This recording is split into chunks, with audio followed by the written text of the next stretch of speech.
Hi, everybody. So we're back again with Lecture 4 of the Category Theory Crash Course series. Today on limits and colimits. So today's kind of an interesting lecture because it's sort of not that much theory.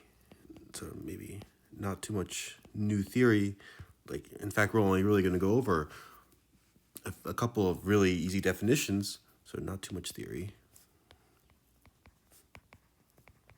And in line with how we've seen some things before, it's a lot of examples, just illustrating examples of the theory. So what we're going to do today is kind of bring together the ideas of universal properties,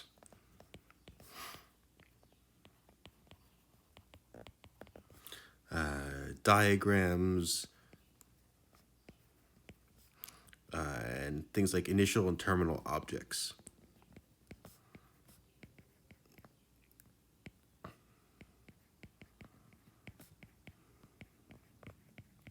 So we want to sort of unify all these.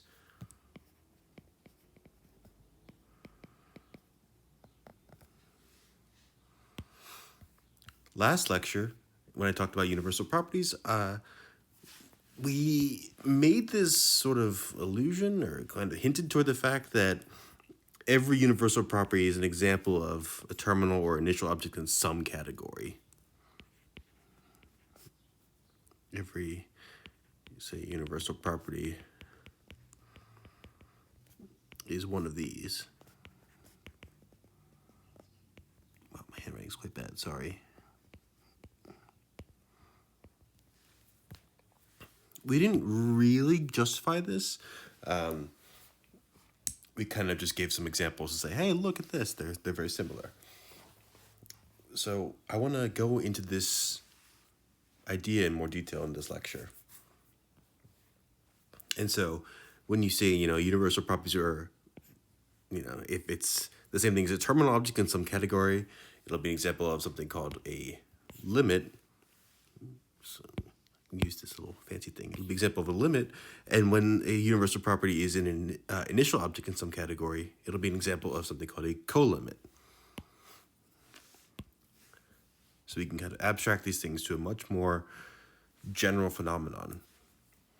So the first thing I want to talk about is this idea of a diagram in a category.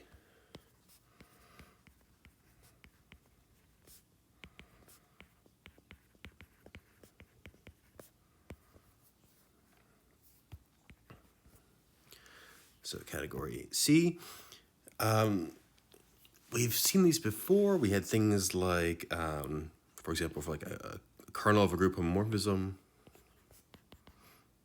It's something like this. We had diagrams of, say, K is the kernel. So there's an inclusion into the domain of the homomorphism such that this is equal to 0. This is an example of a diagram in the category of groups. More generally, similar to this kind of kernel, this is kernel,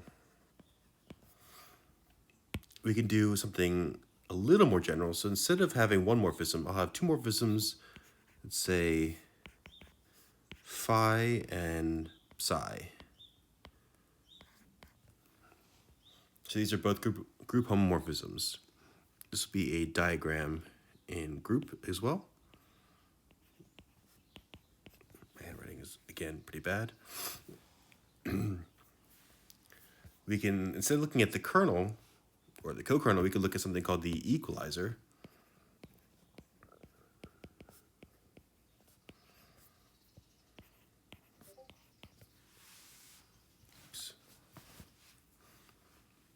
Where the equalizer is sort of some group that sits here that satisfies the following. So E is the subset of G, the biggest subset of G, such that it's equal on both phi and psi.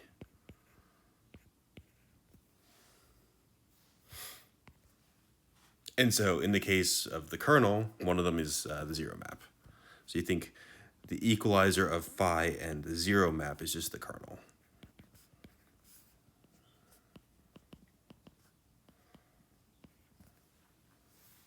It's just a general way of looking at it. But you can look at this diagram as a different example in the category groups.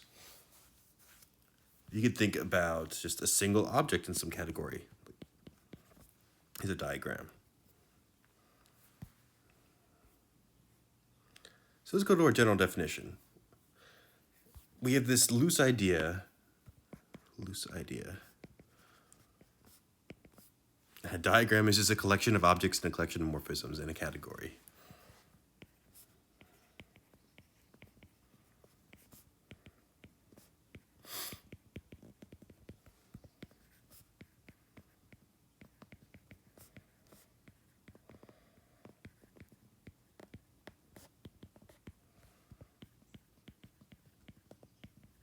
This is a very weak definition. It doesn't really tell us too much at all. And the reason for that is because it kind of encapsulates a lot of flexibility. So I'm going to make this, collection. So here's our definition, our formal definition.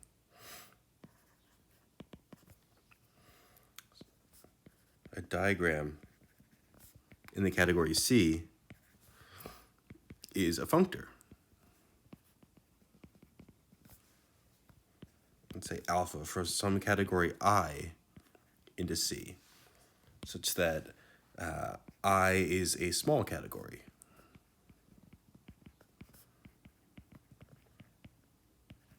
So small categories, we kind of define them in passing in maybe in a previous lecture, but it just means that the collection of objects of I is a set. So somehow it's set theoretically a small thing. We want to think about I as our indexing set, or indexing category.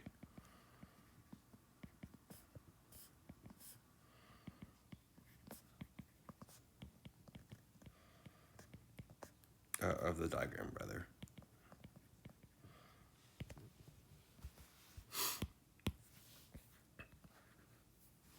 You think about the objects as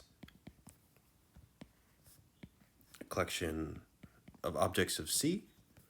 Oops, there should be an I. And morphisms.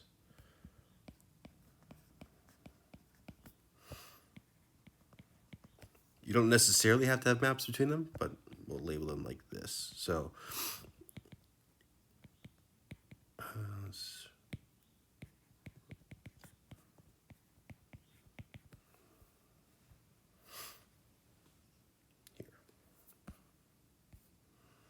So that's just what it means to give a functor here. So let's kind of go back to our examples.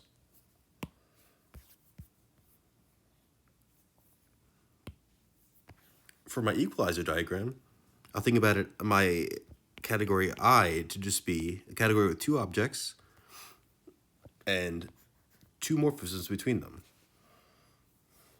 You don't have to, you can think about them as like 0 and 1. It doesn't really matter what they're called. They're just labels. And my functor I, or alpha rather, just says, well, we're going to send 0 to G, we're going to send 1 to H, and these two morphisms, we'll call these F and G. This is phi, and then this is psi. Just think about it as a generalized way of labeling objects in an arbitrary category.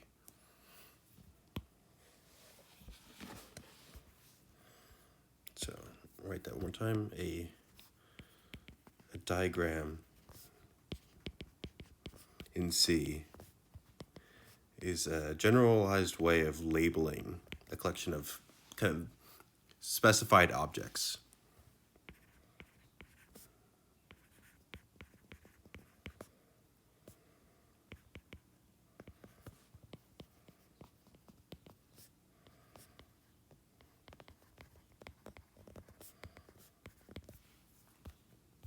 It just lets us like pick them out. So we'll bring us to our first definition then. or I guess rather second after diagram.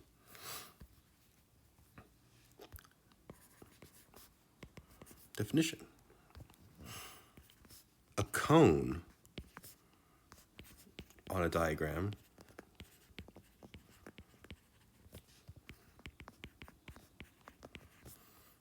is an object of C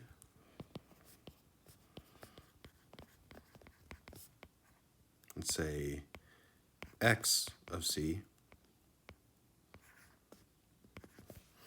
together with certain morphisms. So let's say, let's picture our diagram in C as a collection of objects. Maybe there are lots of them.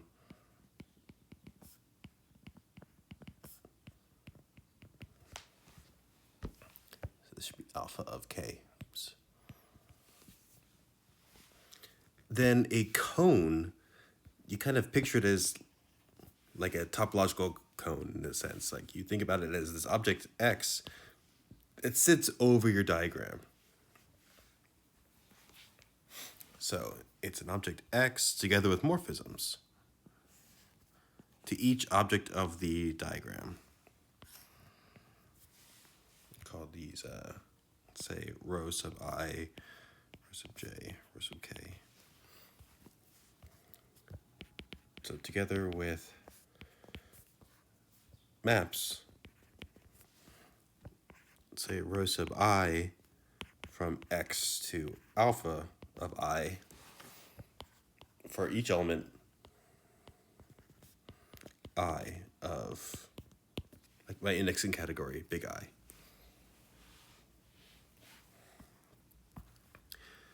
So these maps have to satisfy a certain compatibility thing. So it's not just that I have these arbitrary maps, they should be sort of compatible with the diagram. So in the sense if there exists a morphism, say alpha sub ij from alpha of I to alpha of j, then there's a commutative diagram.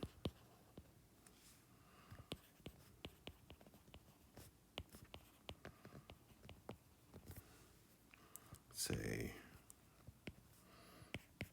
x goes to alpha of I, x goes to alpha of j. This diagram should commute.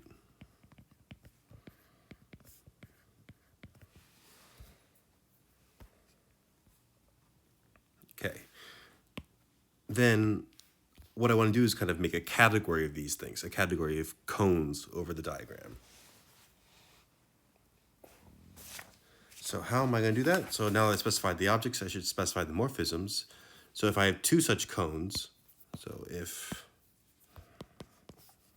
x and y are cones over alpha,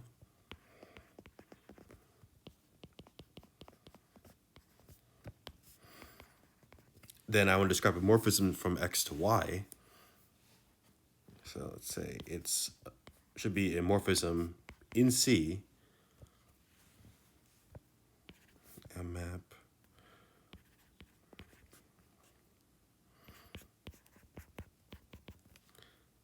is the data of a function f, big F like I've described here, satisfies the following compatibility criterion.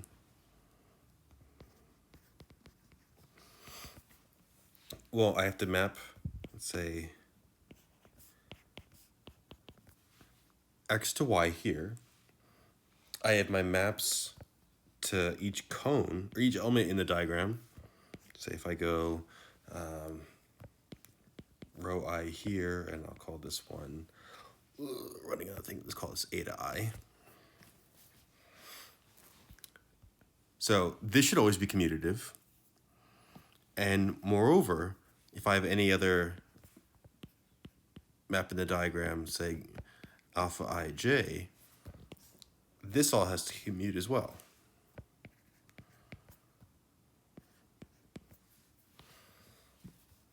So this commutes.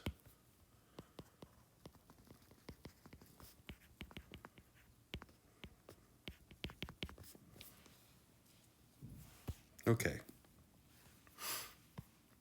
This is sort of, in each step here, there's only really one commutative diagram to draw. This is kind of the important, like, naturality or universality of this idea. There's only one compatibility condition that really makes sense in order to keep track of all the data involved. All right.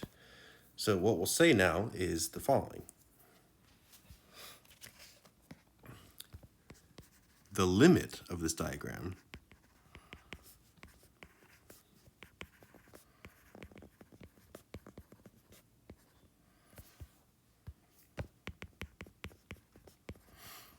if it exists, is the terminal object in the category of cones over the diagram.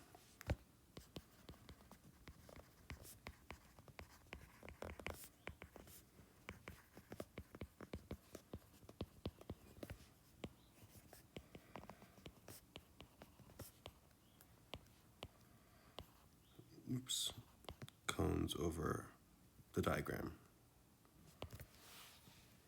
And we usually write it as this. So we write lim of alpha of I. So the thing here is kind of interesting is that we use a backwards pointing arrow for limit. We'll write, I and alpha. Sometimes also written as, you'll see it like this. If it's kind of clear what the indexing set is or indexing category. This is not infrequent to write it this way. So this thing doesn't have to necessarily exist.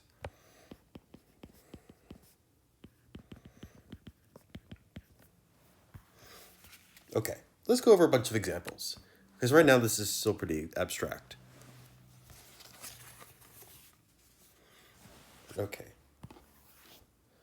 So let's go over the dumbest example first.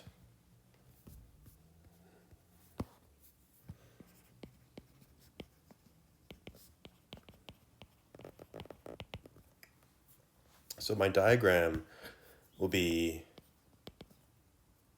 the following. So I'm going to think about C will be my category of sets. And my diagram will be empty. It's the category with nothing in it.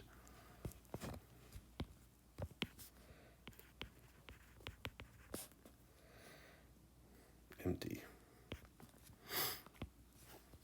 So it's sort of, this diagram is the empty diagram.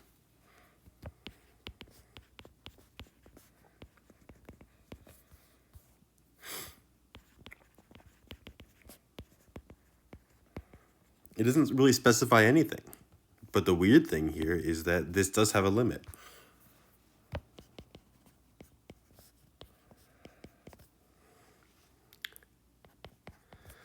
So imagine what this looks like, okay?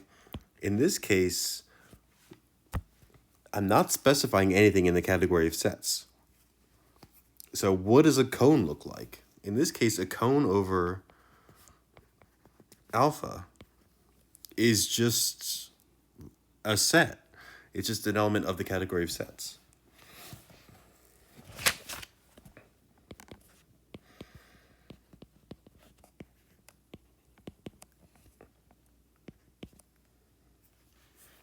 Right, because we're not really specifying any condition here. There's no maps to kind of point to. The property of being a cone over the empty diagram poses no extra constraints over an arbitrary element of the category of sets. So in this case, what we're asking for is the following. So in this case, terminal object in the category of cones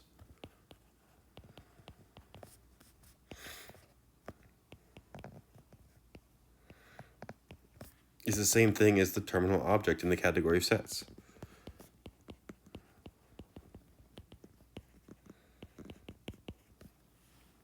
But we already know what that is. We did that last time. That's just the 1-point set.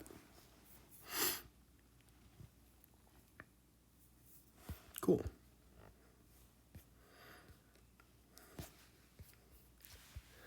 So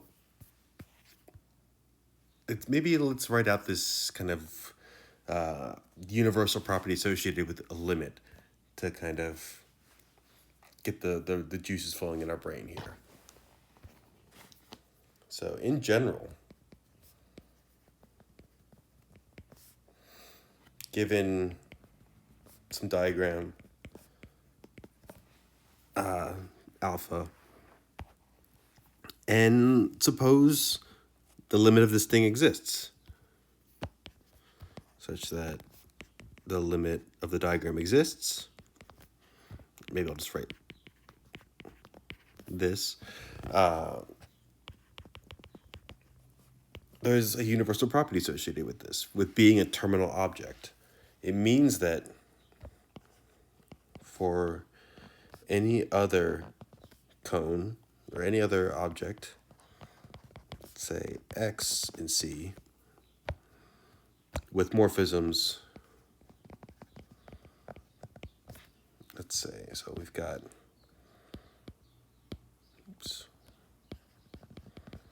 alpha I going to alpha J, and suppose, how do I want to draw the maps?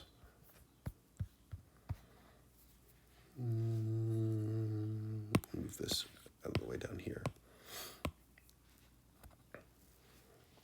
So X maps to these things with some maps, I'm going to call these guys eta I, eta J. Given any other object X that has maps for every I, there exists a unique map to the limit.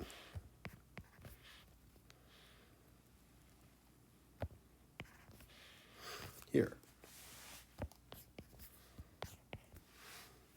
It's the terminal object in this category. So this is always going to exist right here then, with its own maps, phi I and rho I and rho J.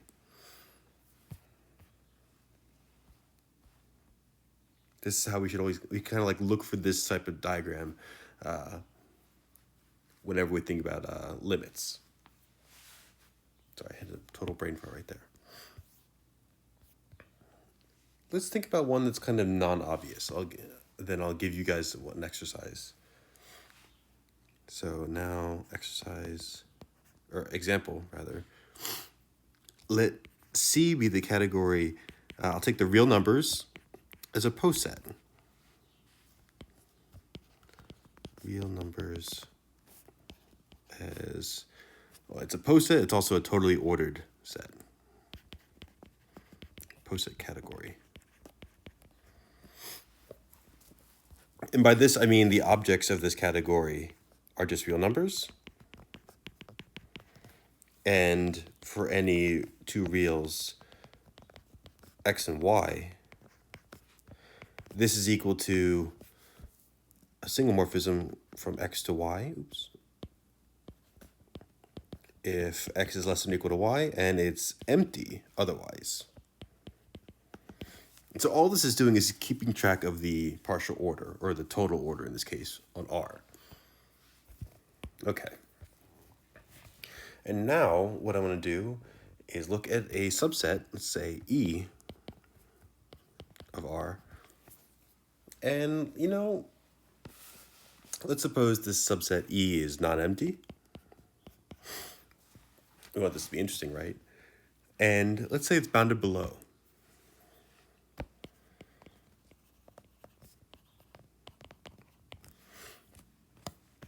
I can consider this thing as a subcategory, or rather, a diagram.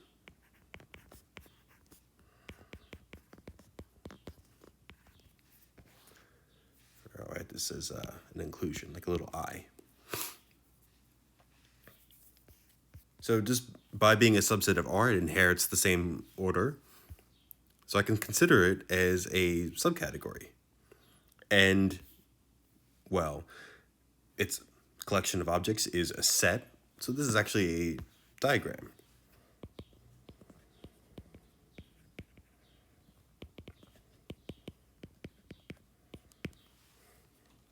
what is the limit of this diagram?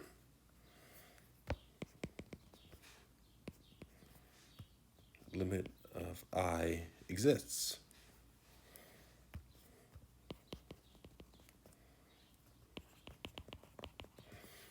And not only does it exist, it's something you're already familiar with, especially if you've taken the real analysis class or measure theory class with James right now.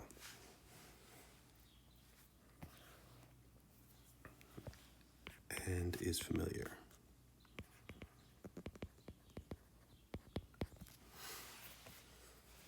So let's give this thing a name.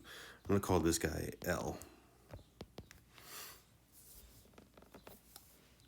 So what L satisfies is the following. So I want to understand what cones are of this diagram. What is a cone over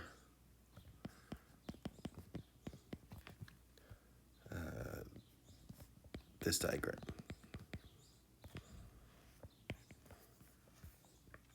So it should be an object admitting a morphism to every element of E.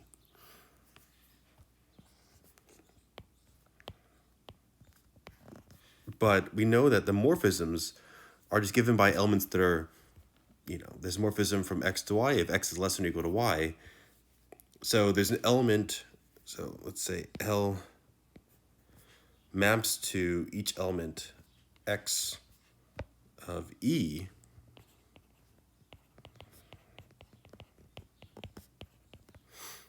There's this morphism here if and only if L is less than or equal to x for every element of E. This is the same thing as saying that L is a lower bound of E.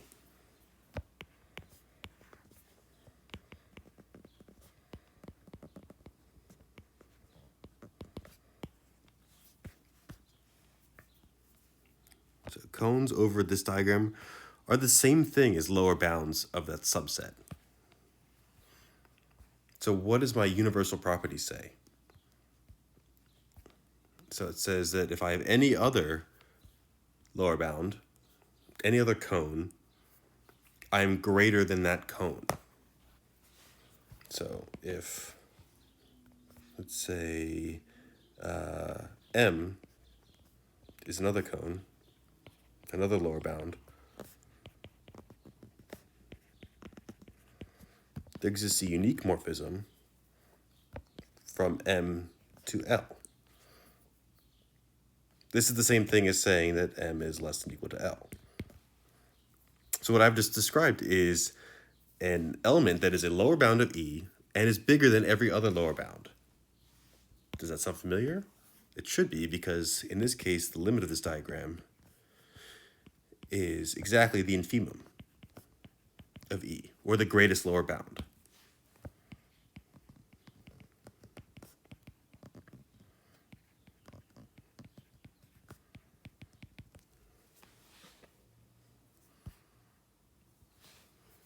So infimum.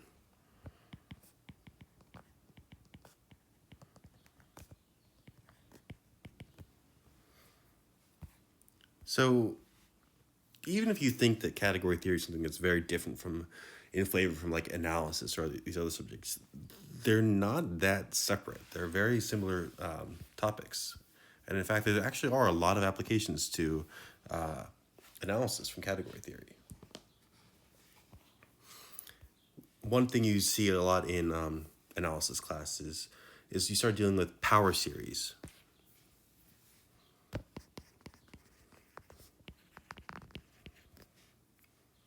Maybe I'll write like formal power series.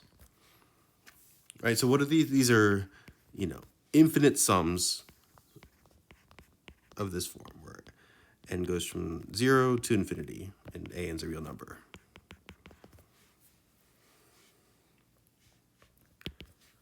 These are a common thing in abstract algebra and also analysis when you discuss convergence of these possible things. So what I claim is that these things actually arise as a limit of a certain diagram. What I'm going to do is start with the following. So I'm going to let our bracket X be the ring of polynomials with real coefficients.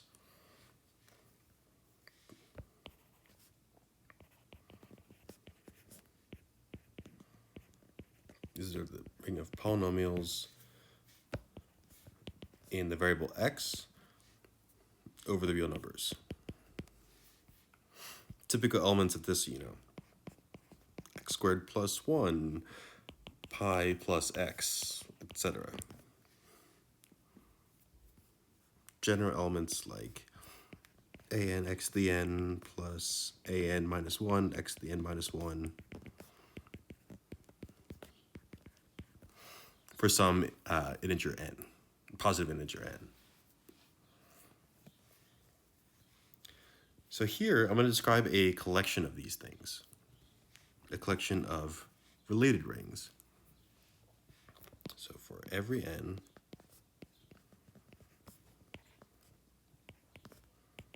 in the natural numbers, consider the quotient. So you first consider the ideal,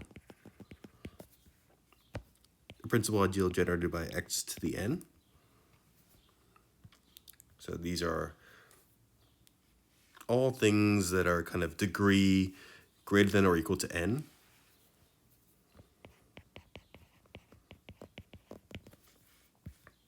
And we obtain a ring Rx mod x to the n. This looks like all polynomials of the form, let's say n equals 0 to n minus 1 here.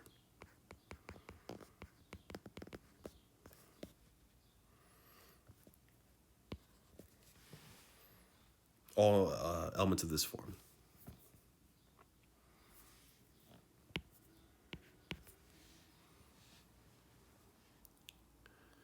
Now I claim, so I can think about each one of these as kind of specified by a natural number.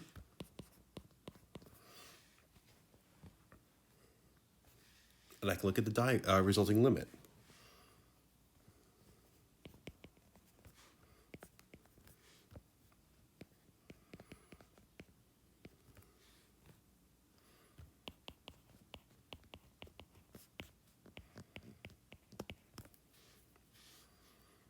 Now, what I want you guys to do as an exercise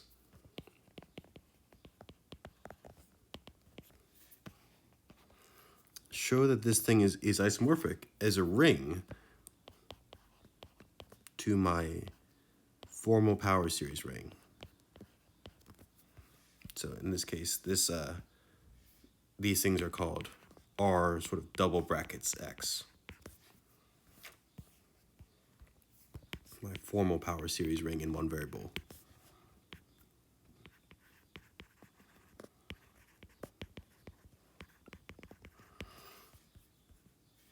Show that there's an isomorphism here.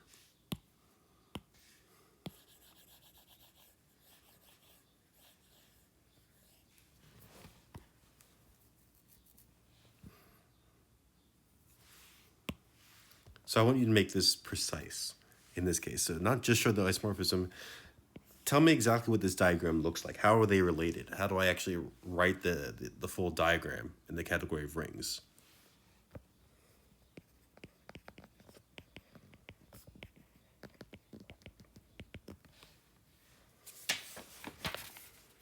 Okay. So this is a bunch of things we've all called limits now, and now we can get a very similar dual notion called colimits and cocones.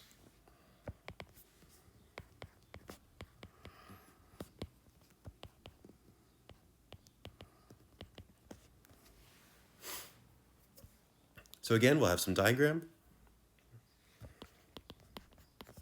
in the category C, whatever that is. And just like I pictured this thing is like a blob in C. We've got some objects, alpha I, alpha J, alpha K. Maybe you got some other ones. Maybe there's morphisms between them. Maybe there isn't.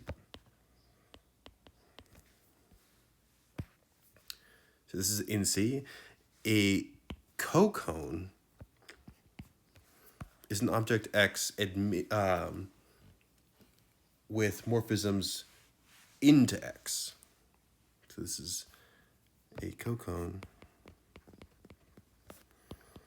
over alpha is an object X. Oops. Together with morphisms from the diagram into X. Exactly what you get if you just kind of reverse the order of all the arrows for a cone.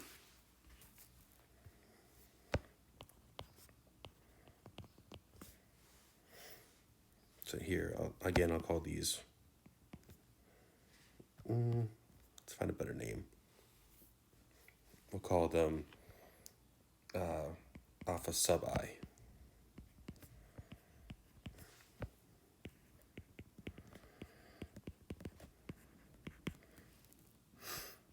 Subject to the same kind of compatibility issues that you'd expect.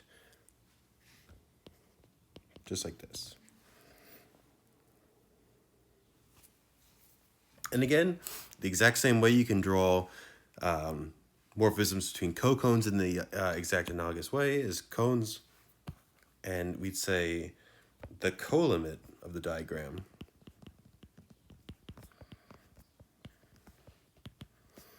is the initial object in the category of cocones.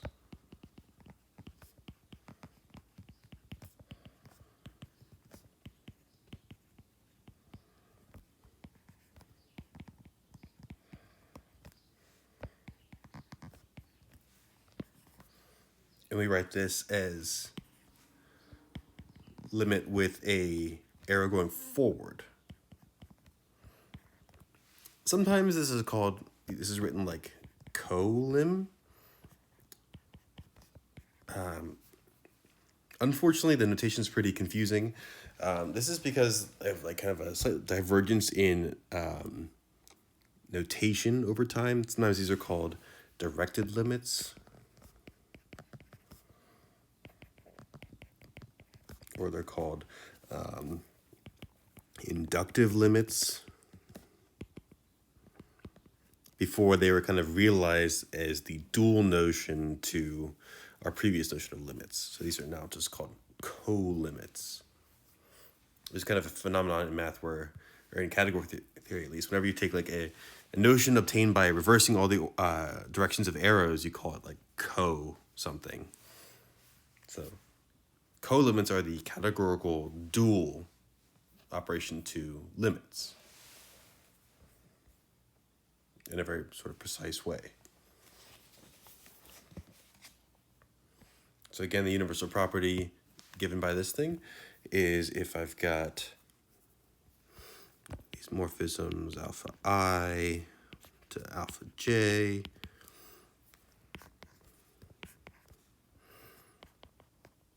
they map to the colimit.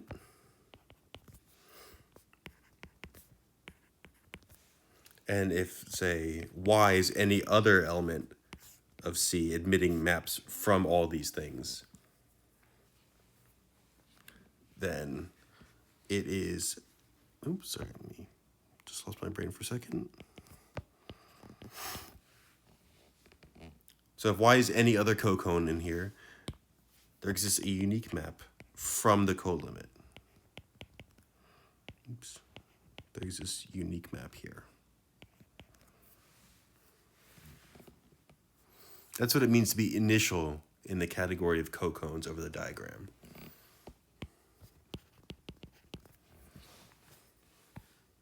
Okay, let's try to spot some more examples, and then I'll leave you go. So an obvious thing we kind of just noticed right now is dualizing our notion of the infimum example. If I have some non-empty bounded above subset of the reals,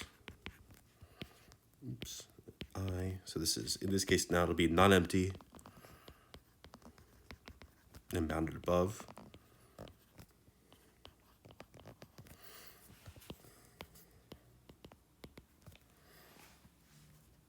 Then the colimit of this diagram, is exactly the supremum, the sup of E.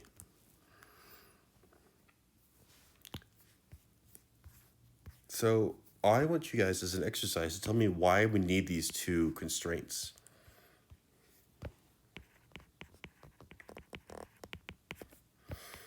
Why do we need these?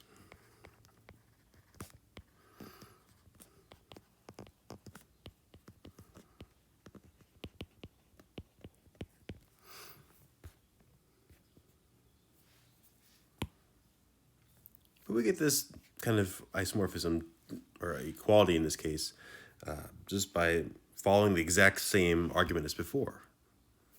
The usual properties distinguishing a supremum, being an upper bound and being the least upper bound, are exactly the same thing as the universal property here in this category.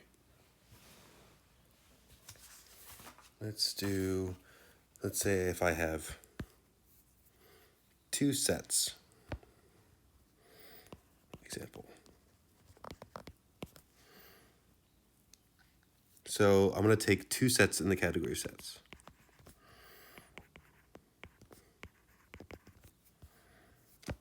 X1 and X2. I can think about these things as specified by the diagram that has just two objects and no morphisms between them and only the identity morphisms. Sometimes this is written as the category 2 in the literature, but I think that's kind of dumb because usually category 2 is with an arrow. But right. So you just think about this diagram as picking out two objects in the category of sets and not describing any kind of relation between them.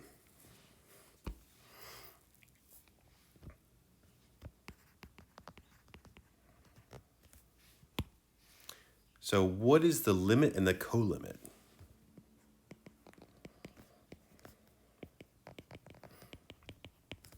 They both exist, but in the first case, the limit is the Cartesian product of the two. Sometimes, and together with the projection morphisms.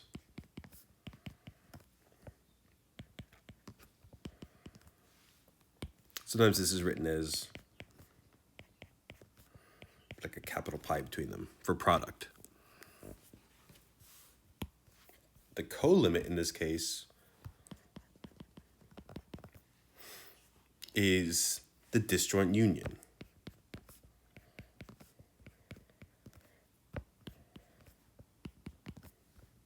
And has canonical maps going inward.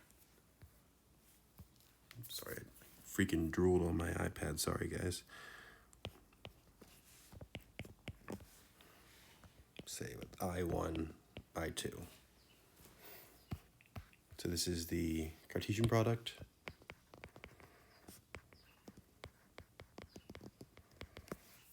Versus this is the disjoint union.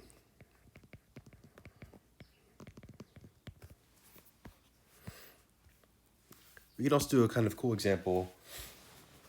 Let's say I want to do something that's familiar from topology. I want to look at attaching maps.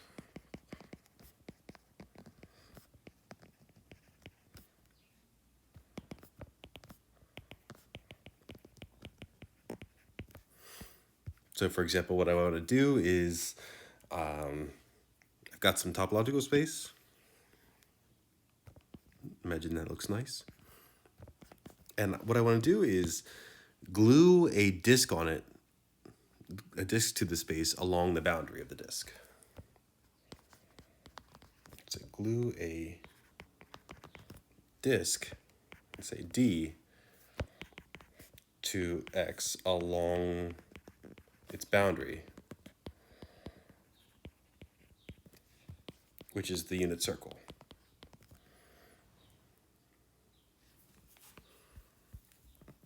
This is something that's kind of done very frequently when you get involved with stuff like CW complexes.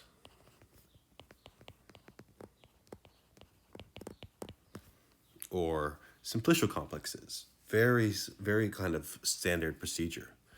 You might want to glue some interval or some circle or some disk or something. So what this looks like is I want to kind of have some copy of the disk. Oops. Maybe let's like put it on the end or something. I want to glue the whole disk on, but only attach it via the boundary.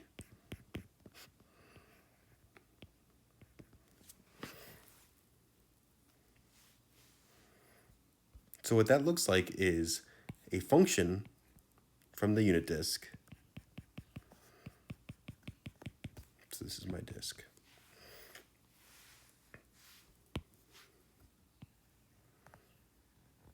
So S1 will be the boundary circle of the disk.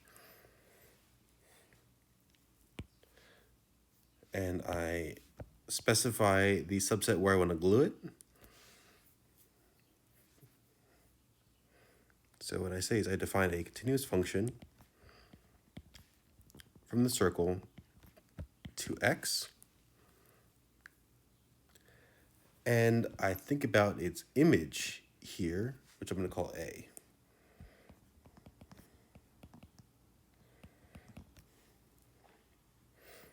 So we're going to glue the disk along this subset A, or along the function F.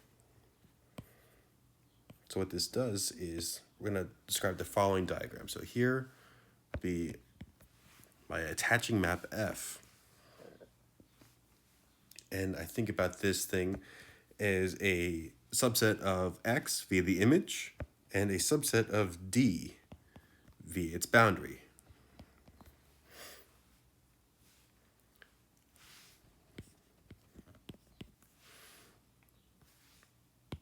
So this is a diagram in the category of topological spaces.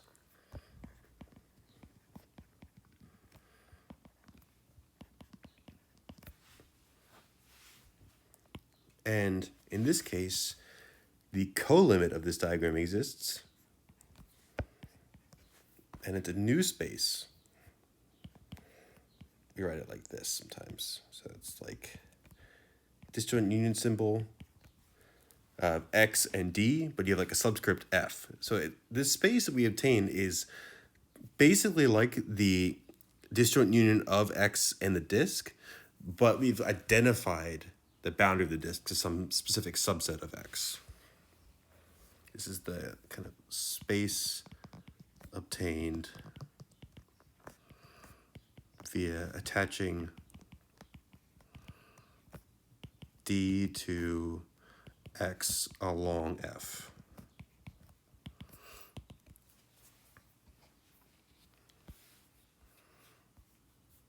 You can imagine kind of maybe a simpler example. You want to attach an interval to something along its boundary. This is a very common thing. So these are the building blocks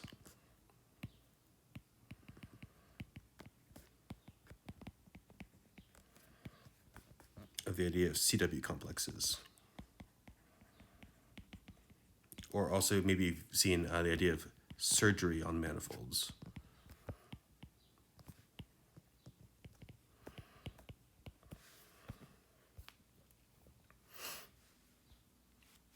Yeah. So next class, what we're going to go over is sort of one of the end goals, one of the most important topics in category theory, and that's the idea of adjoint functors, adjoint pairs of functors.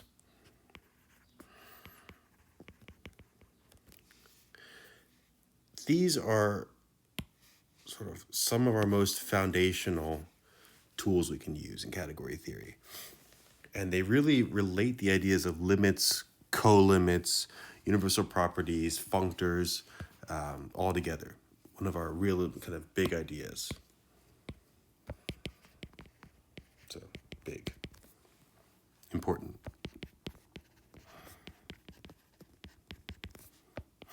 Don't miss. All right. And so we haven't had them for a few weeks now, but this Sunday we'll have our next problem session. This coming Sunday will be problem session number 4. So we're not just talking about problems, we can talk about examples of the topic, for, in this case, limits and co-limits. We can talk about examples that, maybe occur to you in your research. I'd be happy to answer any kind of questions. Think about it as like an extended office hours for this lecture. All right, I'll see you guys next time.